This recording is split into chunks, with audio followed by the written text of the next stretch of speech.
So the other day, I was looking at YouTube comments on a video that I had posted on the 24th. The one where I ranted off the cuff, no notes, no outline, about commitment. And I had talked about my frustrations when it came to starting up a raid on Tuesday and knowing that one of my raiders, a raider who we have geared, we have set aside, a pretty permanent seat for, who we've helped, who, took some time off and then came back. And, we just kind of resumed like everything was okay, everything was normal, even though others had put in more time, more effort, etc. And this guy had decided to not show up for a Mythic progression raid. We only raid 2 days a week. And instead, he wanted to stick around and play Destiny. And I lamented about my frustration and how just frustrated and annoyed and any other adverb that you can think about that describes just my total, I don't know the word to even use right now. Frustration, I don't think is enough, but just my total frustration on the issue. And one of the comments that you guys had left is something that I want to touch on today. And that is a post by a gentleman. I'm going to assume a gentleman. Assume it's a dude, where he had left this self-proclaimed rant about some of his trials and tribulations and some of the frustrations and hiccups and hurdles that his guild and his leadership have experienced. We've lost people and it took longer than we expected to kill, heroic kill Jaden, and we want to get into mythic content, etc. And at the end, he said, okay, with all that being said, the question here is, how should you go about inspiring commitment in your guild? What can we as raid leaders, officers, raid leaders, guild leaders do to keep commitment readings hard? Do to keep commitment high, especially in a tier like this, where it feels draining with all the soaking and everything. Thank you for all your videos. They're really great, and our officer corps has become a part of your Onyx. So to A Flooded Boot and his officer corps and everybody else, thank you for these questions, and thank you for being part of the audience. This channel is while it's it's pretty close to PewDiePie or whatever, we've definitely gotten some subscribers, so I'm really happy about that. Thank you for everybody that's watching these videos. So to answer your question, it's tough. Fostering a sense of commitment among your guild members, among your raiders, is one of the hardest things you could do, and it simply boils down to a few different reasons. One, nobody's getting paid to do this unless you are that top tier echelon, that method or etc., where you are, you have sponsors and all that jazz. You're not getting paid to do this. And so when you are frustrated, when you're not getting your way, and we're going to talk about that in a second, it's easy to ditch your current guild and find a guild that is as equal to, if not slightly better off, or maybe even you're willing to go slightly worse off than your current guild. Meaning that, let's say hypothetically, you are in a guild that is 3 out of 9 mythic. Well, there's nothing stopping you, if you aren't getting what you want, from going to a 3 out of 9 mythic, a 4 out of 9, or a 2 out of 9, or finding another 3 out of 9 mythic. There's nothing stopping you from doing that. And the thing is, you have the gear, you have the experience, especially if you're going to drop down a boss and somebody that's 2 out of 9 or whatever. You are willing to do that, and you have the experience and you have the gear. And even if you go up that 4 or 5 out of 9, you still have the experience. You still will have that mindset, and you can succeed. And that, I think, is a big contributor to having a bazillion different guilds, and I've talked about this many times on this channel, a bazillion different guilds, and no level of commitment, no thought to being committed to a guild for a long time, because it's easy to leave. There's nothing stopping you. There's no punishment. You can always find a replacement, and there's nothing that's going to prevent that. So what fosters commitment, what keeps your raiders around, is this idea of meeting both their needs and their wants. So let's define what they are. Your raiders' needs are things that they require to stick around.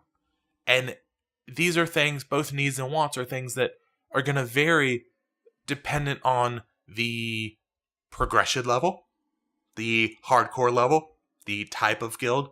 These are things that are not set in stone for every single raider. So if we look at wants and needs, and we look at, like we mentioned, method, a top tier echelon, the highest of the high ranking PvE rating players want things, or need things like progression. If method steps into the next rate tier 2 weeks from now after BlizzCon, whatever, and they just get steamrolled by 1,000 other guilds, and they go, they only kill 2 mythic bosses, and everybody else in the world just steamrolls them and clears the whole rate tier before them. They're not going to have those players that stick around. If things like, as a raider, wanting failure to not be tolerated. If I'm going to take time off, and if I'm going to put forth, many hours, and I'm going to do 1,000 pulls per boss, and, the guy over there continuously stands in fire, as a top tier echelon raider, I don't want my leadership to find that acceptable. Things like that. Those are needs. Those are things that if your guild is not taken care of, you're going to find somebody else, some other group that will. Now, wants, or things that, everything else being equal, this is what will steer you one way or the other. But if it's not there, it's not a huge deal. So, let's say that you are in, and we're going to pick on method. You're in method, and you're progressing at a fairly good pace. You're still number 1 in the world, and I don't, I'm gonna make this up because I don't know the dude. I'm gonna pick on him because I don't think anybody like that will ever see this video.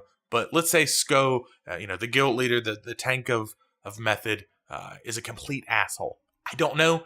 He seems like a cool dude, but let's say, hypothetically speaking, alternate dimension, he's a complete dick. He's always yelling. He's always bitching. He puts you down. He insults your parents. He insults your mom. All this stuff. As long as your needs are being met, you may find that acceptable. And that was the case when we look at Vanilla WoW, where I remember having a raid leader who would yell and yell and yell when we were in Molten Core. But we were killing bosses, so it wasn't too terrible. But he was an asshole.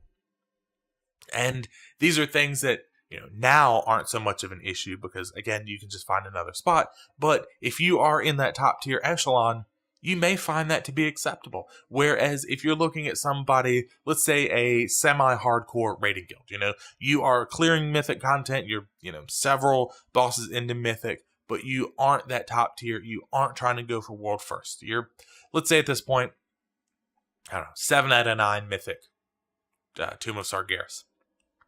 Yes, you want progression, but you may not have the mindset that any instance of failure means that player needs to be kicked out.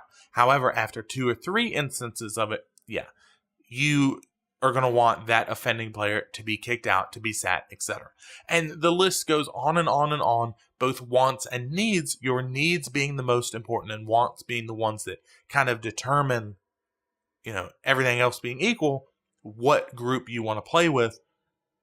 They're different for every player. They're different all the time. These are things that are evolving. And we look at,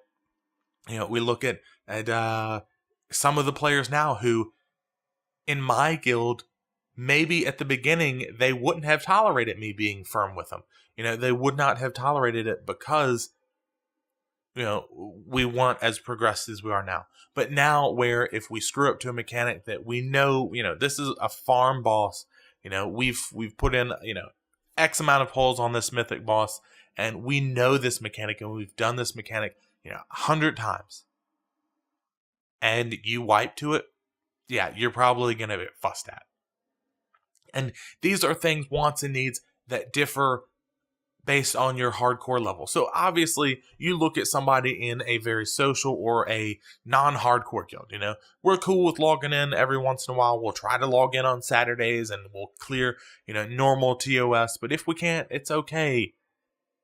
That guild isn't looking for progression. But they also, one of their needs is not getting yelled at. It's not a want now. It is a need. I don't want to get yelled at because, maybe because I have a family and, kids and wife and job. And I can only log in for a couple of hours. I don't feel like getting yelled at by this guy that thinks he's, the king of World of Warcraft because he's my guild leader in this non-progression themed guild. And that is what you and I as leaders need to figure out, is what needs and wants do each of my raiders have based on the type of guild that I'm wanting to run. So again, if you're trying to push people, you need to look for people that want to be pushed. And those that don't want to be pushed, you should not bring into your guild, into your raid. You need to filter those people out. But then you need to push those players because they want, or rather they need, to progress. That is one of their needs. I'm looking for a guild that wants and needs to progress. And if you're not doing that, you're failing them. So how do you foster commitment?